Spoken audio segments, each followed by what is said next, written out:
Okay. So, good evening, everyone. Welcome again. We are glad to see you all in our Open Central Asia Regional Interest Community, Open Global Insights. I am Gülruh Muhammad Kasimova, and today I will be a host of this webinar. And we have a chat moderator today. So, one of my colleague, Nadira Kushbakova. So, Nadira, are you here? And together, we we will have, I hope, the one of the best webinar, and we do have a here presenter. Let me introduce her. Okay, so today our presenter is Gülbin Özdemir from Turkey, and just a second, the people are joining. Okay, let me accept them. Okay. So let me introduce our guest speaker. So Gülbin Özdemir is an experienced English teacher specializing in gifted and talented students in Turkey with over 10 years of teaching experience. She's a TESOL advanced practitioner and ambassador for the International English Teachers Association and Global School Alliance, and is currently completing her master's studies in ELT.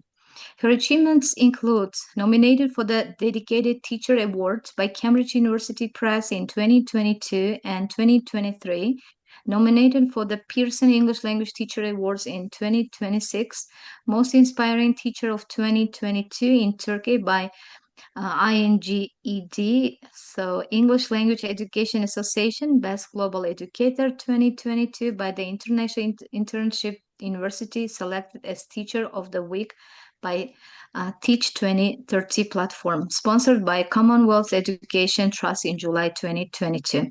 So we are very happy, we're very glad to have such honorable guests. So Gülbin Özdemir, you are welcome. And the floor is yours.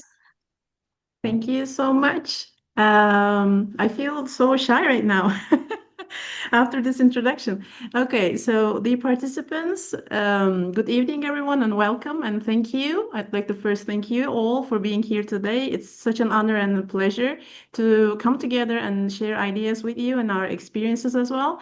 And I also, before we start, I also would like to express my sincere thanks to Yerkin and the Open Central Asia team for their kind invitation and warm support and making this event possible. Okay, so I would like to share my screen if I can. Just a sec. Yes, I will stop my screen and you can start. So I have made you as a co-host. Mhm.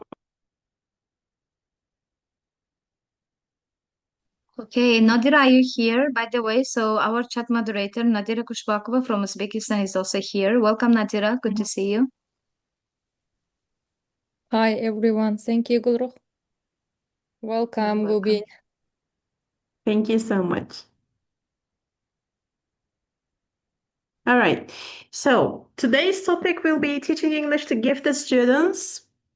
And as you may know me right now, I'm Gülbin Özdemir. I'm an EFL teacher from Turkey. And maybe a little bit more self-introduction. No. Okay, I'm just gonna tell you that I am a EFL teacher and I've been working for more than 10 years already.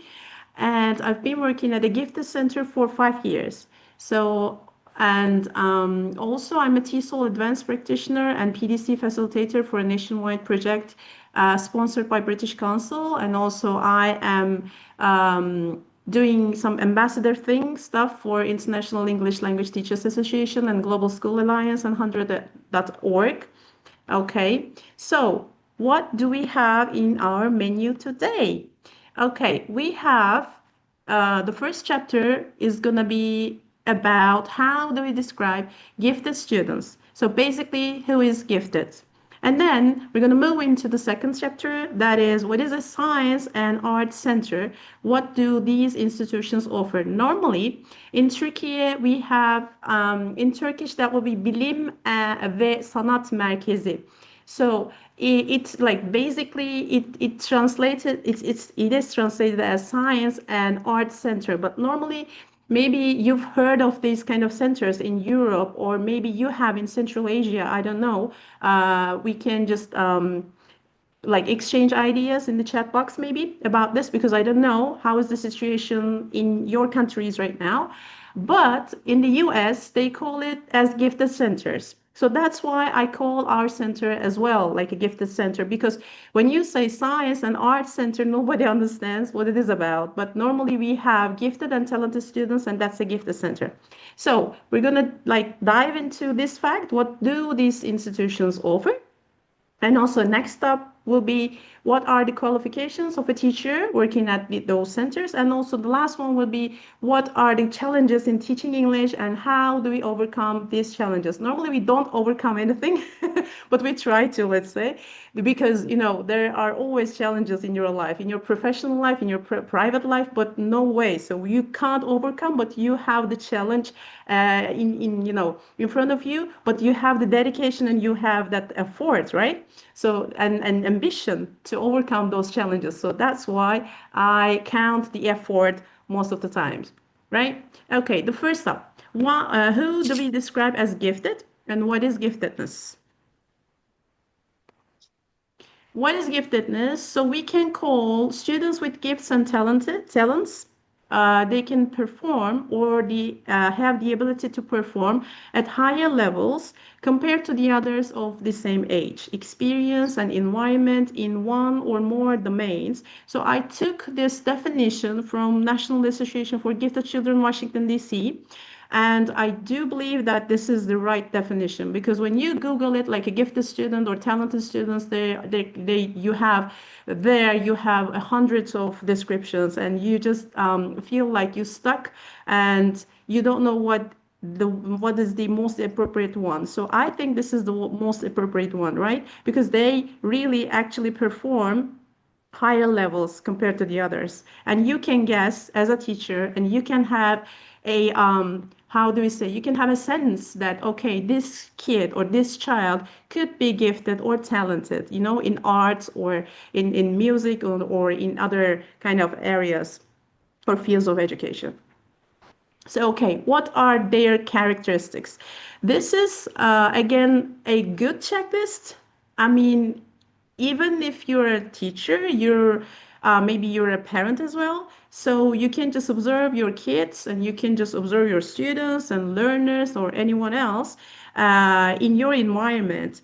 And then you can maybe not decide, but you can have a guess if they're gifted or talented. Okay, so normally they are born with above average natural abilities, right? And they are curious and they ask detailed questions. That's really important. And also they put their own approach to the assignments. That's the most significant one, I guess, because when you just see their homeworks, when you just give them a homework or an assignment, they just put their creativity in that homework or in that assignment, and you just feel that, okay, that's the original one. And if you think of today's world, we've got hundreds of AI tools right now, and the students go ChatGPT or Gemini to reach out for their answers or for make their homeworks done. So in the past we had our parents or grandparents, but now we have AI. So, and these kind of things are really important for their characteristics. Also, they have original ideas and create their own solutions, of course. They are cognitively advanced and able to self-teach. This is really important as well, because when you see that they are working on an assignment or a homework, so they just feel like they can do it, and then they start to learn that thing, whatever that is. They start to learn by doing, and they start to learn everything on their own. So that's a very nice capability, I guess. And also the last one would be they have strong feelings for the things they find important. They're empaths, and they have the sensible and sensitive approach to some kind of emotional and some kind of environmental issues or anything else which is going on in their communities. And that's a very nice aspect as well. Okay, so in the beginning, I called our center as science and art centers, right? Okay, so normally I preferably, I normally count and call my center as gifted center, I told you. But in this slides, in this PowerPoint presentation, we're going to call as science and art centers because in Turkey we say science and art centers like bilim ve sanat merkezi. So that's why. Okay, what do these institutions offer? And on your right-hand side, you will be seeing my kids, my students in our previous center. And they were having so much fun, and we were having like Jenga at the time, and that was very nice moments. Okay, science and art centers in Turkey. So you see another science and art center, another picture taken at another different science and art center somewhere in Turkey. Okay, so BILSEM's Science and Art Centers. So BILSEM is the abbreviated name of Science and Art Education Centers, and they are normally public state schools, and they are governed and ruled by the Ministry of Education here in Turkey. They're not private, and they are founded to ensure that gifted and talented students can be aware of their individual abilities and develop and use their capacities at a higher level. So normally in Turkey, we have 279 centers right now, but this was according to recent records. But now I think it's 2081 or I don't know. I haven't checked, sorry, but I need to check and maybe I let you know in the chat box. Okay. All right. On potential questions, maybe you can get or you can have some potential questions about this kind of science and art centers. So we have 5 to 6 students per class, but the maximum that you can get is 10. So, and students come from different schools. They can come from either private schools or state schools. It doesn't really matter because there is a commission and there's a series of examinations normally. And they go and take a written exam. Like it's not a written exam actually. At the primary school, they can like sit for this exam at first grade and second grade and third grade. And then they go and they have the tablet. On a tablet, they have questions like intelligence questions. And basically, they're mostly focused on maths. And then after that exam, they have the oral examination. And if they can pass the oral examination as well, they are, they have that kind of, they deserve to be enrolled in our centers, okay? But they go and they continue their education in their schools and then they come. And then we offer varied subjects, like as you can see here, Turkish and social sciences, IT, science, maths, art, music, and English, and so much more. And also they can come 2 or 3 days of a week after school. They can choose, the days. All right. Also, we offer workshops as well. So it again, we can maximum we can accept 10 students, and you can just see the list over here. But normally, not all of the education centers offer these kind of workshops. I mean, science and art centers. But normally, for example, at our center, we have robotics and coding and drama. And also, what do we have over here? We have creative writing and also improving speaking skills in English. And normally, in some of the other centers, they have lots of different kinds of workshops as well. Okay? But these are like origami, photography, and astronomy, and ecology, right? Okay. So, what are the qualifications of teachers working at science and art centers? Okay, the qualifications. Normally, those teachers should be open-minded because they need to have a growth mindset towards their students and to their profession as well. And also, they need to constantly develop themselves. Like they need to take course, they need to attend seminars, they need to I don't know. They need to journal a lot. They need to take some notes, and then they need to, uh, sorry. Also, they need to put a teaching portfolio, at the end of the educational year.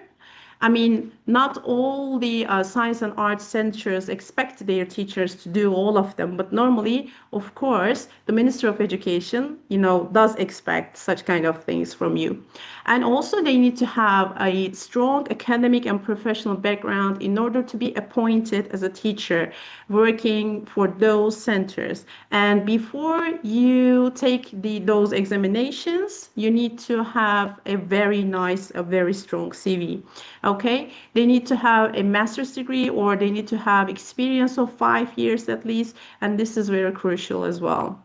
And then after these documents are submitted to the Minister of Education, you have to represent yourself in front of a commission by the Minister of Education as well. Again, okay. Challenges of meeting the needs of gifted students. That's the most crucial part because, maybe you can think that, okay, these children, these kids, these students, these learners are capable of doing anything they want, right? So they are gifted or they are talented. So when you go to the classroom to teach something, you just feel like, okay, I don't need to be superwoman or superman to teach something to them because they're already there with their like magnificent brains and they are prepared themselves and they just there for you to teach them, right? No, that's not the case. That's not the scenario, sorry. Of course, you have the challenges, right? Okay, the first one, creating personalized learning plans for each gifted students, and it's always time consuming and resource intensive, right? This is really important because when you have 5 or 6 students at a class, and then you have this responsibility to create personalized learning plans, personalized learning roads. You have to prepare for each gifted students because they're there in order to reach and in order to develop themselves, improve themselves a bit more, right? And you have to just direct them and you have to show them some alternatives in order that they can develop themselves. And also, some educators may lack the training and resources to effectively differentiate instruction for gifted students. And this is another issue because some gifted students are gifted in science and some are gifted in maths and some are gifted in English. And also, I forgot to tell you something that English is not measured during those examinations, right? They go and they take the tablet examinations and then they go to the oral examinations, but English is not assessed, English is not evaluated. And then you find yourself standing in the classroom and seeing, observing that there are so many different kinds of levels in front of you. What would you do, right? And they are gifted, but maybe they're gifted in science and they are talented in art, they are talented in music, but not in English. So, what would you do? Maybe you could share your answers in the chat box. I would appreciate seeing your and reading your comments. And maybe you've got a story, I don't know. You could just share in the chat box. Okay, meeting the social and emotional needs of gifted students can be crucial as the meeting, can be just as crucial as the meeting their academic needs. Normally, yes, when you compare them to the average classrooms, I don't want to call like average classrooms, but let's call them right now average classrooms. These are not, Einstein's, okay, but they are on average, and we do know that. So normally, meeting their academic needs would not be such a problem. You could go online now and you could find out some other resources. You can go online and you can develop or you can generate some AI tools and AI materials. To basically meet their academic needs. But what about their social and emotional needs?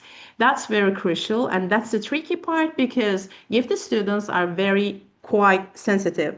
And sometimes you just you just observe that okay, there's nothing to cry about, there's nothing to worry about, but when you assign them to do something, basically you just easily see that they are crying when they fail to do something. And you should know how you will, handle this kind of situation. And because now, they feel that, okay, I am really good at maths. I am really good at for example, at social sciences, or I'm really good at, for example, I don't know, like coding, or like software programming, I don't know, but I am not that good in English. And then they encounter the feeling of failure. And how would you handle this kind of situation? They're gifted, and they're academically higher levels, but their English level are so low. And they have that kind of worry. They have that kind of concern. And how would you handle it? So the last one would be, not every gifted student is really into learning a foreign language like every other student. And that's another tricky part. That's a very big challenge. For example, when they say that, okay, teacher, okay, miss, okay, mister, I don't know how your students call you in Central Asia, but normally in Turkey we have hocam. Hoca means teacher, and we don't call like by names, or we don't call like madam, sir, or something like that. We call hocam or öğretmenim to our teachers. And they say, for example, hocam, okay, I am good. I'm really good at geometry, but I don't want to learn a language. I know Turkish, and that's enough for me. So how would you handle this kind of reaction, right? So that's another big challenge. Okay, then how is English taught as a foreign language to overcome these challenges? Because I've listed to you maybe the slightest part of these challenges, right? So the main ones, the basic ones, but how English is taught, or how I teach English as a foreign language to overcome this kind of challenges. Let's see. Okay, three main approaches are crucial here. One of them is that I follow a task-based language teaching, because they are, I don't know if you have an idiom like this. In Turkey, we have like, okay, when you go and when you see a person, and that person, when you assign that person, when you give a task to that person, is just working really hard to show that he or she is really responsible, right? And we call that kind of person as, okay, this is the task person, right? I don't know if you have this kind of idiom in Central Asia, but we have in Turkey just like that. And these gifted students or talented students, they are just, maybe they are born just to make those assignments come true, right? That's why this kind of approach to language learning, where learners are given interactive tasks to complete, is a super approach for gifted students. In order to do this, they need to communicate in the target language, of course.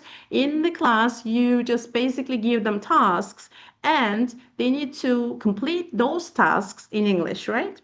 And that's the compulsory part. And that's the challenge for them. And they love all, of course, challenges. And when you give them tasks, and when you integrate your,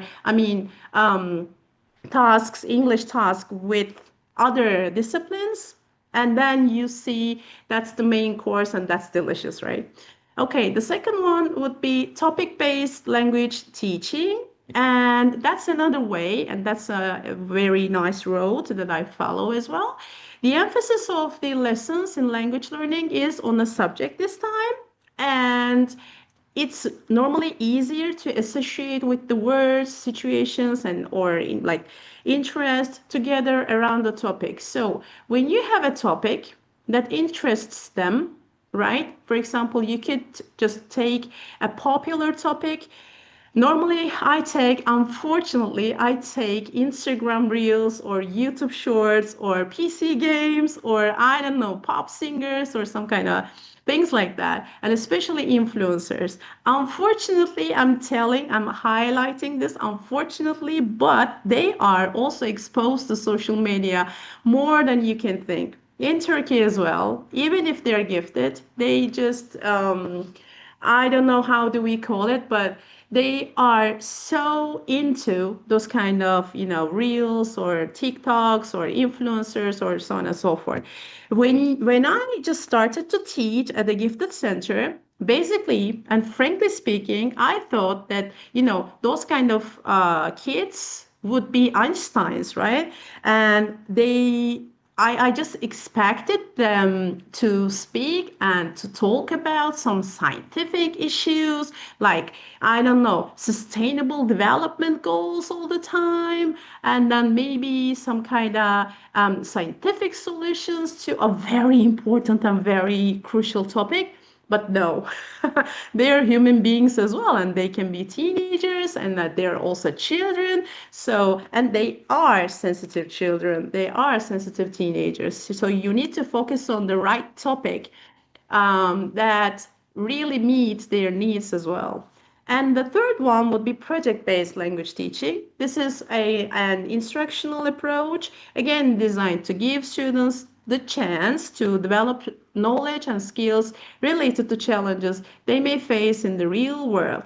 This part is quite important because if you can see the last part of the explanation, that you will see that it is highlighted. That part is highlights that part highlights that kind of issue that we face. For example, it says the challenges that they may face in the real world. This is another tricky part, because when you give them some extraordinary projects, like imaginary projects, so you could have nothing in your hands, I'm sorry. You need to just observe them and maybe talk to their parents as well. And you need to observe their needs, and you need to um, just figure out how you could approach to that kind of that student's world, right?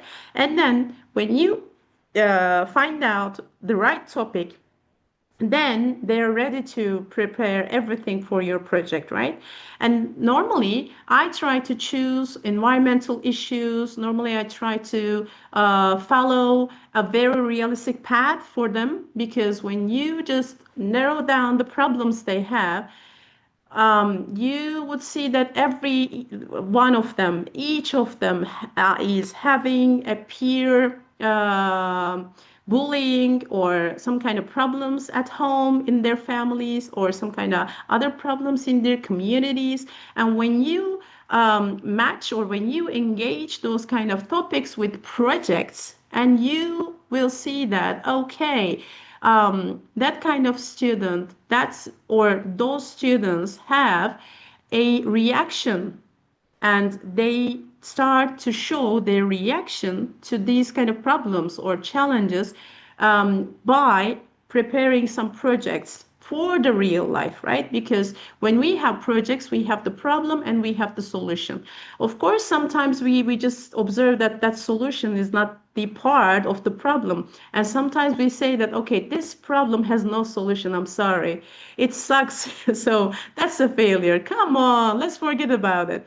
But even if that is the fact, you will see that the most important, the most crucial part is the path, the progress that you track, and your student, like, develops day by day, right? So that's the important part. Again, okay, two main aspects are crucial: use of authentic English in real situations and contexts, and improving English speaking skills, because I observe that they are sometimes very offended by speaking in English, right? And I don't know how is the situation in your teaching contexts, right? I don't know the situation in your classes, in your schools right now. Maybe you have students, they are, very willing to teach, even to themselves. They're willing to learn English, and they're keen on speaking English, and that is super. But for my situation, it's a no, sorry. So that's why I try to collect really realistic English dialogues and situations and even context. So how do I do these kind of things? You're gonna see in the next slides, okay? Right. A picture always reinforces the concept. Here are some pictures you would see with my students. Okay, they're all smiling, as you can see, because I sometimes feel myself like a circus monkey or something like that in order to put that smile on their faces. So that's why the pictures always show their smiling faces and the joy that they had during the classes. Okay, so, what I do, right? These are my personal experiences. And then maybe after that, we could share what you do in your teaching context. It doesn't necessarily have to be gifted students, but maybe you could just share your own stories, your unique stories, and I would appreciate it. Okay, so these are going to be the activities that I have been doing and during my classes. Okay, this class was from a lesson based on their dream job because of course everyone has a dream job and we had those dream jobs as you may remember. We're getting old right now. Okay, so I just gave them this worksheet, and then this worksheet, as you can see, is not like, okay, like write 80 word or 90 word paragraph about your dream job. Come on. Now, in their own language, they can't speak like 90 sentence paragraph or something like that. When you see and when you observe your students or your kids that, okay, and when you want them to speak up for, I don't know, any topic that might interest or that might need that might meet their needs, sorry, and you would see that they would not prefer speaking or they would not prefer writing down. So that would be a useless idea. And when you give it as a homework, for example, you could just observe that that assignment would go to ChatGPT or any other AI tools and then come back to you, right? So this kind of things, I love it because bits and bobs, right? You just see like short paragraphs, short things. For example, I can speak one, two, three, and then you have like you can see here like in the world I'd like to be this because blah blah blah. So really short sentences, but in the end, you just combine 5 or 10 sentences together, and then you have their presentation in front of you. And you have the presentation as a paper, and then you just, how do we say, encourage them to speak because the sentences are so like simple and so short. And you just say that, okay, I don't expect you to maximize everything right now. I don't expect you to like write 100 paragraph or something like that to me, but just be simple and just do whatever you can. I don't force you to do anything. Just do whatever you can. And when you give this kind of message, you just get the results and the best results, believe me. Okay, another lesson again, dream country. And okay, we were lucky at that time, and we are still lucky, but at that time we didn't have smart boards. I don't know if you have smart boards in your schools right now, but I remember starting this teaching profession without smart boards. And last year, for example, we changed the building, and normally this picture was taken at the previous center, and that previous center was not ours. We needed to share with a science high school. So that's another challenge, by the way. That's another story. But when we had our building, our own building, we didn't have smart boards. So that's another challenge. Lack of technology with gifted students. That will be another topic to talk about, right? Okay, so here again, we have Dream Country. basically they have 4 parts on their papers, like, okay, and the first part is the name of their country, and then the second part would be must see places in their country, and the other one is money currency, and the other one, for example, do not turn to your country or do not return before doing this in this country, right? Okay, some kind of things. When you have, for example, when you have an A4 paper, you can shape your assignment, you can shape your task um, just according to your I don't know, wishes, right?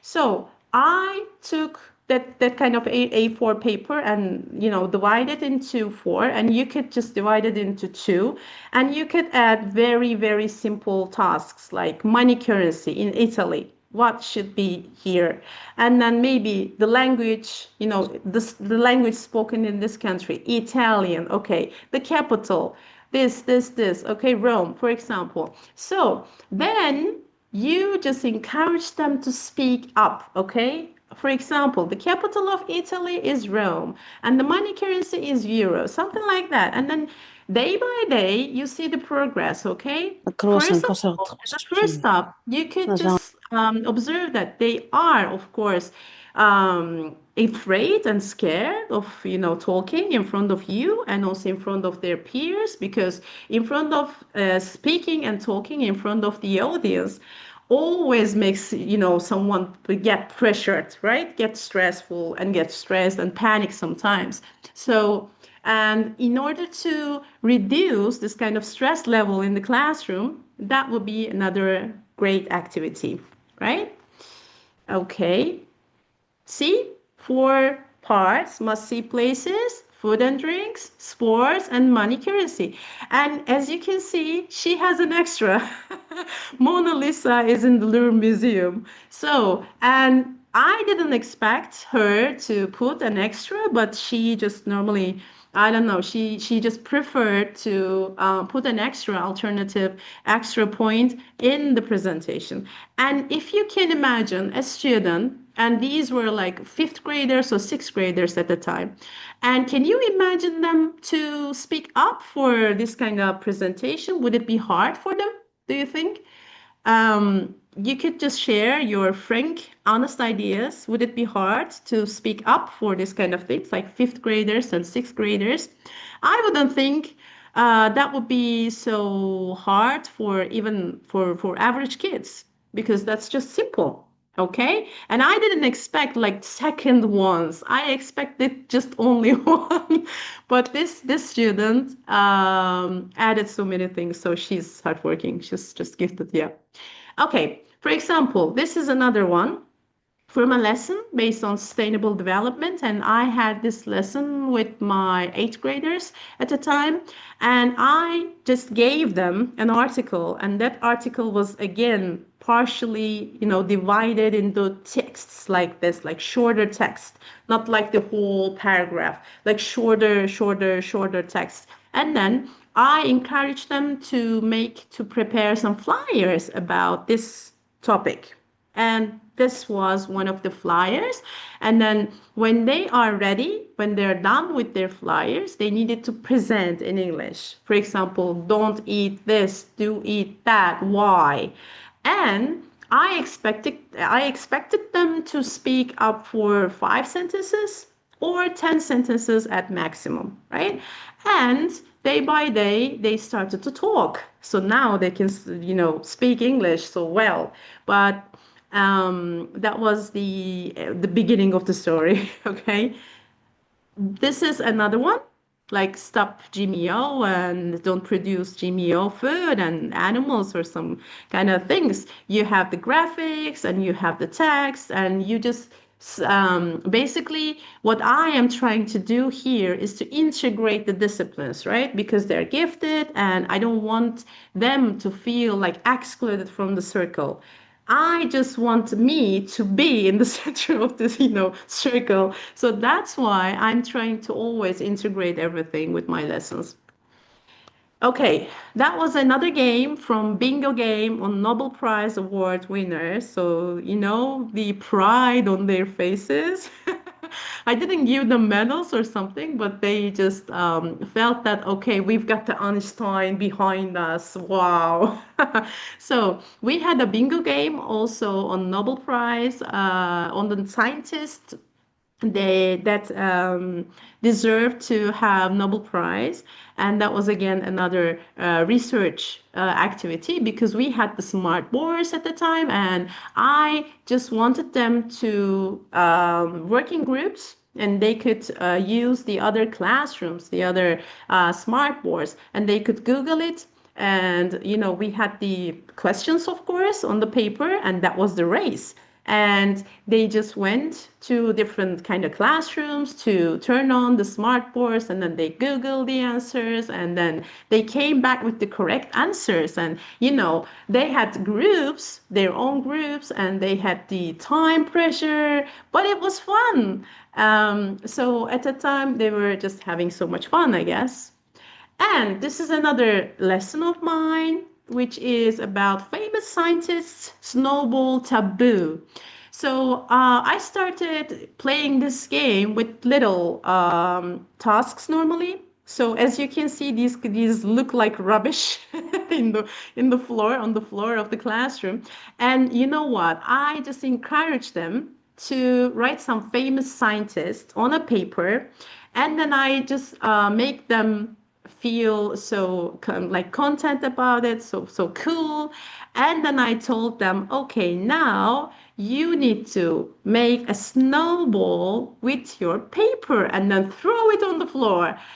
And I don't know if you can imagine, but I still remember their facial expressions, right? Their gestures and mimics, they were like shocked because a teacher comes in the classroom and says, okay, get a piece of paper and do something and throw it on the wall or throw it in the, somewhere around the floor. And they were just having so much fun at the time. But then they could work in pairs or they could just work in groups, and they would come up to the classroom.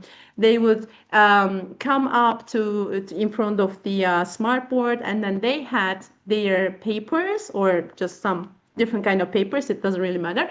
And then they needed to open up, and they needed to say something about that famous scientist, right? And that was the crucial part. That was the tricky part.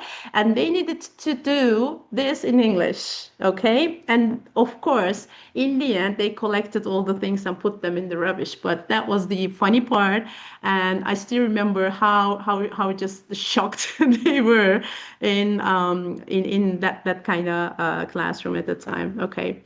So another one, data graphing, integration of maths in English classes, and that was again a challenge for me because I'm not really good at maths. I'm really bad normally, and this kind of bar graph, data graphing is just so super to use and super easy to use, of course.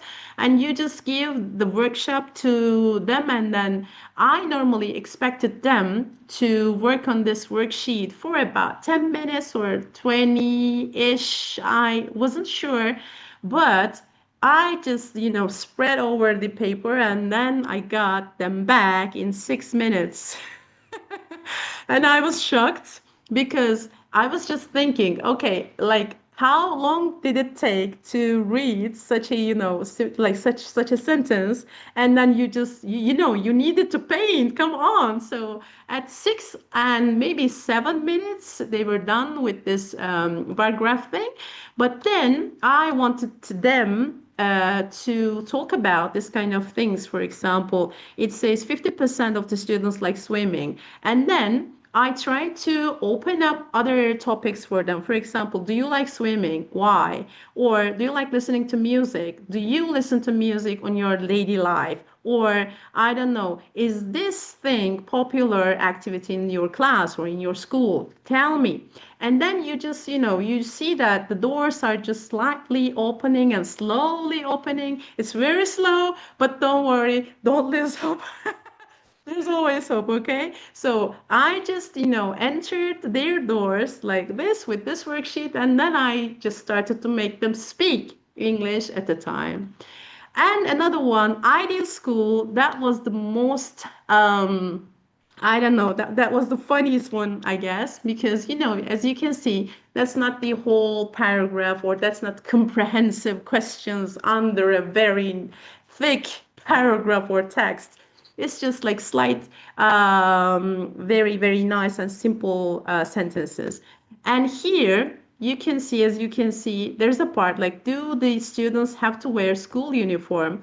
If yes, design your school uniform. And they were quite keen on talking about this. For example, some of them alternatively, like behind the paper, they took some notes and they said, okay, we don't prefer a school uniform, but we could offer something else. And they had their alternative solutions. And then you get the point and you just click with their brains, with their, thinking, way of thinking. And then you just open another door and you ask the, right questions. Okay, why don't you prefer wearing a school uniform? Why do you think it would be appropriate for a school not wearing a school uniform? And that's the very interesting part as well. Okay, another lesson which is about creative storytelling, and that's a very nice one because sometimes I think I put the most how do we say, focus on the gifted students, but they are also willing to talk about literature or Turkish literature or books or any other things that they can write or they can read. So here that was a lesson for those kind of students. Okay, so I let them have a paper, and that paper, I think it's underneath the paper here. I just included some random things, for example, ghost, forest, mountain, boots, some kind of things, and then I assigned them to create a story about this, and that story like would not need to be a story. They could just talk about something that they happened or something that they created, and it should be like 5 sentences or 6 sentences or ish, something like that. And if they can draw. If they want to paint, they can paint their papers. So that was one of them. For example, he or she said like, what is the weather like today, sweetheart? And then then wear your boots. So that kind of dialogue. And as you can see, there are not people right here, but mountains and sun and clouds and so on and so forth. But that's another alternatively well done assignment as well, right? So that's another story, I know, but I accept it as well. That was the very nice story, Captain and the Sheep Boy. And like a student, I had a student and he knew how to make ships out of paper, and that was really nice. And that was the story of the captain and sheep boy. He just preferred to submit his assignment like that, and then he presented the whole story. I don't remember, to be frank, I don't remember the captain and the sheep boy and what happened to them right now, but I think that the end was happy. I think like that, okay? Right? And also, of course, in the beginning, I told you that I am really fond of having some realistic situations and authentic materials to use in the English classrooms. So that's why I am very fond of having international collaborations, right? And I invite you to, to have some collaborations, some online meetings. We can have online meetings with you as well. And if you're interested, you could just email me and we can contact and we can just schedule a date and a time. And I would appreciate having your kids and having you in my classroom as a guest, by the way. So, okay. That was from a virtual meeting series for International Education Week. We had one with the USA, and these are my colleagues at the same time. Andrea was a precious colleague as well, and we had the online meeting. And that was so cool. And those online meetings, if I have to give you some information about this, those online meetings takes only 40 minutes, and we have it like on Zoom again. And those, like, for example, Andrea's students were in the classroom and my students were in the classroom, and we didn't record any of the meetings. And we also took the parents' permission as well, but we didn't publish the meeting it anywhere on social media or something somewhere else. We didn't just publish it. Only, I think, only on the website of our official schools website, I think, and also social media accounts, but nowhere else. But the basically the main part is the International Education Week and how we, comprehend education in our countries. And Andrea and her students introduced themselves, and me and my students introduced ourselves. And that was just for 40 minutes, and it wasn't even enough. We had so much fun. And I had, I think here within this project, I had from Monaco and Moldova and Spain and Canarian Islands. I had many different precious colleagues from different parts of the world for this kind of meeting. That was virtual meetings for International Education Week. And also we are having some virtual projects as well. And this was again a project that we held with a French colleague of mine, international virtual project, Our Happy Places Around the World. And that was again another very nice project. And we just, students took their photos, or students chose their photos taken somewhere else in the world. But that photo and that feeling that they had while being taken in that kind of world, that part of the world, sorry, and they have it. And we had a very nice template on the Canva, and they put their pictures on there, and with that Canva created or generated template, they go online on Padlet. I don't know if you have Padlet or if you use Padlet before, but they go there and put and share their moments. For example, let's imagine a student standing in front of their houses, and then he or she says, okay, I'm happy here because this is my favorite place because I live with my family happily here. That's why I love this place. This is my happy place around the world, for example. And I am joining this project from, I don't know, South Korea, like Korea, or from Turkey, from France. So that kind of thing. This is not about improving the speaking skills, but writing skills, and it worked very well as well. Okay. Of course, another international collaboration. So I had another project, and these projects lasted for 7 months or 8 months normally. And I hosted one colleague per month. Okay, so that was really another precious moment, precious meeting for us. Afternoon tea with amazing educators. So we didn't have students in this project. We just had the teachers. And my students were so keen on asking so many questions, like even if you allow them to ask some private questions as well. And they normally can ask so simple questions, but that was a very these moments normally are the most I don't know, fun part and precious moments for me, because they interact with a real person, not an AI bot, or not a book, course book, or not a, I don't know, like I don't know. It's just very realistic and very authentic, and it's in the moment, right? You have someone speaking in front of you, speaking English, and sharing the moment with you. And you have your questions, and you have the opportunity to practice your language at the time, and that's very precious and crucial, amazing, I think.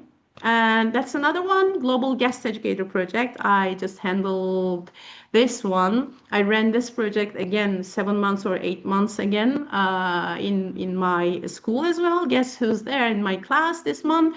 And I was having again students and teachers at the time from different parts of Europe and different parts of the world on Zoom as well, and we were having so much fun. Okay, what makes a child gifted and talented may not always be good grades in school, but a different way of looking at the world and learning. So I would like to convey my thanks to Chuck Grassley as well, and this is a very nice quote. And I would like to finish my presentation with this very nice quote by Chuck Grassley. And thank you so much for your further questions or comments or any kind of thing that you would offer me. That would be an international collaboration opportunity, or that would be another project idea. I don't know. I'm always available at this email, and then we can have our WhatsApps and we can schedule something. I'm open to any collaboration that you might offer. Okay. Thank you for listening to me. Thank you so much. Thank you, Gulbin. So thank you for such interesting and practical approach. And um, we do have some comments. We do have some questions. So Nadira, are you here? Well, yes. Thank you, Gülbin. Okay. So we have question from Rosetta.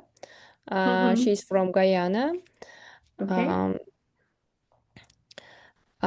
what is considered if any presentation of any written assessment or assignment topics for my adult learners who are classified as gifted learners in my academic writing teaching session?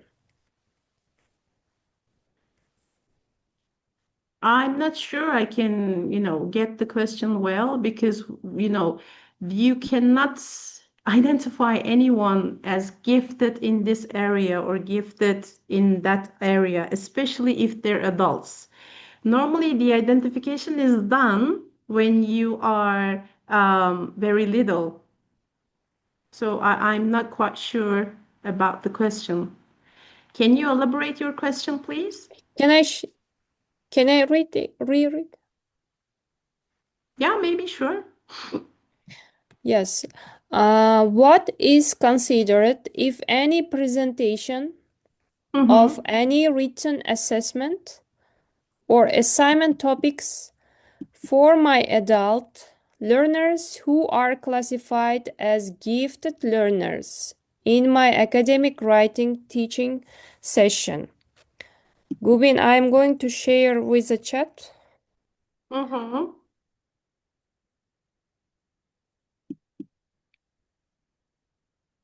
Okay.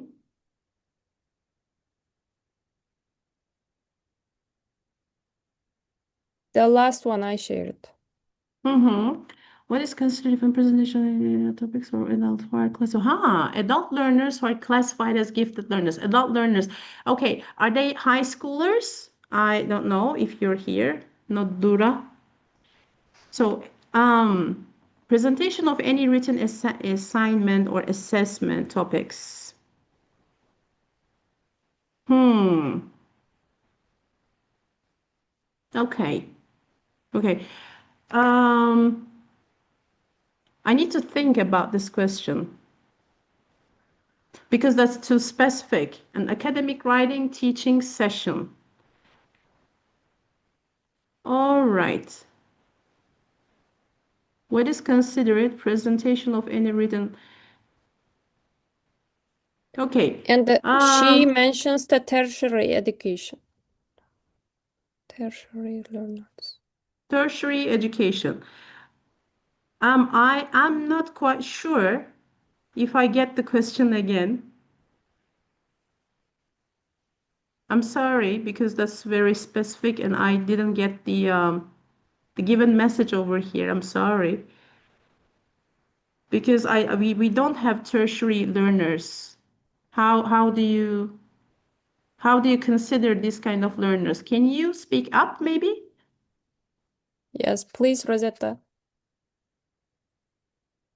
Because that's a very interesting question. I would like to speak, Yeah. but I didn't get the question. Don't feel offended. I'm sorry. Rosetta is here. Rosetta, can you just speak up maybe?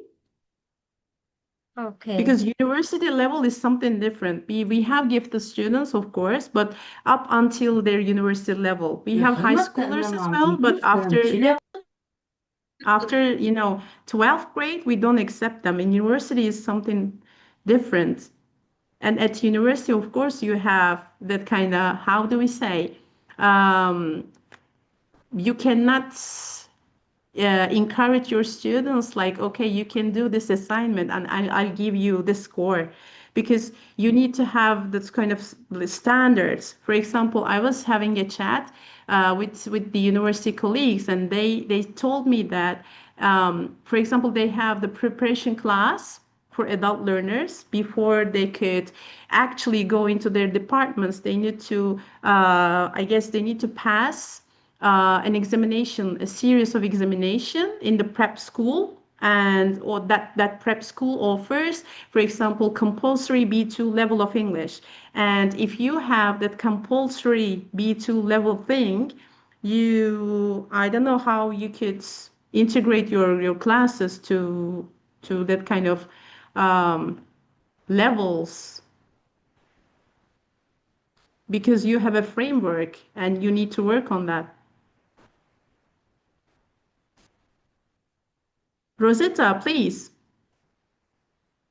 Oh, okay. All right. So, Mhm. hello, Hello. Goblin. Thank you for an amazing presentation. So, Thank you. we're looking at social emotional learning, if Mm-hmm. I'm correct in your topic. So, my question, is there any chance that, given that academic writing is in the tertiary level, meaning adult, such as ourselves, 40, 50 years, 39, 20, is there a Mm-hmm. topic, right, that I can choose, or uh, uh, uh, a teacher, or a educator in tertiary level university, in creating with your topic and rules and presentation for that level? Because I know usually it normally be in the primary, Mm-hmm. elementary, secondary, or high school levels, right? So if there is any format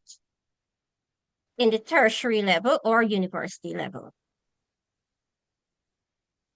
I guess no. From my side, no. I'm sorry. I would say no, Oh, because that's not something I prepared myself for. So that's going to be a frank answer. The answer is no. But I need to think about it. I'm going to take some notes. Thank you for your question. you're most welcome. Thank you for answering. Thank you. Thank you, Nadira. You are welcome. Thank you, Rosetta. So, there are so many our colleagues mentioned about the they here they say thank you very much for the great session, and they like it, and they already your session they have found your session very helpful, and thank you for the great session. We hope we will meet, and we will see you in the upcoming webinars with another sessions. Thank you, Gülbin. Thank you so much. Thank you so much. Thank you, Nadira, for question answer for the chat moderator part. Oh, sorry. So thank you, Gulbin. Dear participants, if you do have questions, please feel free to unmute yourself as well. Okay, so if no, so one more time, dear Gulbin, we are happy. So it's our honor to having you here. And if you do not mind, I want to make some announcements with the next upcoming webinars. So just a second, let me share with my screen. Okay. Dear participants, thank you so much again for being with us. And here I want to announce with upcoming webinars. The next webinar will be on March 20th at 7 p.m. by Tashkent time, and we will have a guest speaker from Uzbekistan, Yelena Azimjanova, and her webinar will be about social emotional learning for the future education. You are welcome one more time to join. And the next one is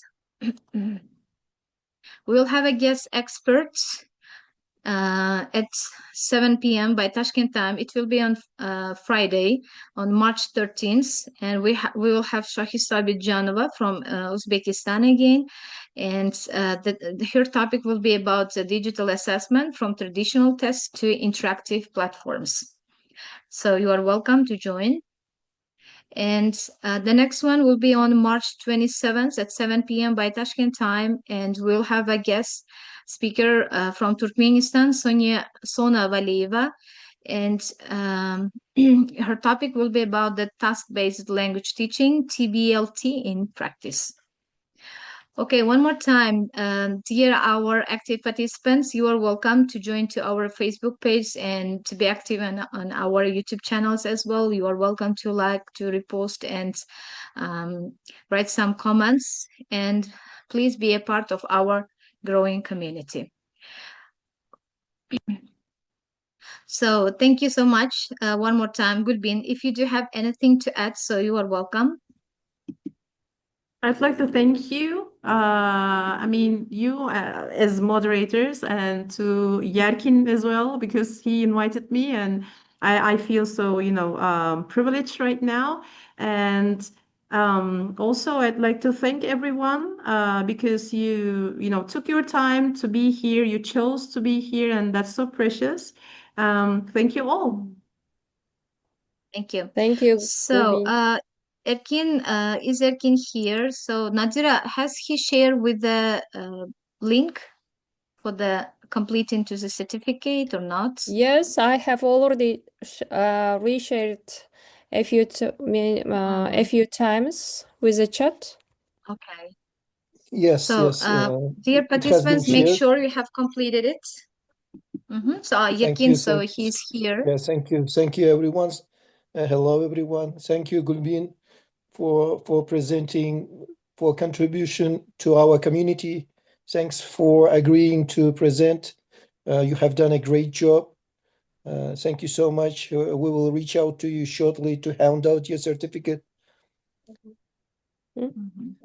Thank you. Yes. Thank you, everyone. Have a good evening. Afacan. Enjoy your family time and enjoy your weekends as well.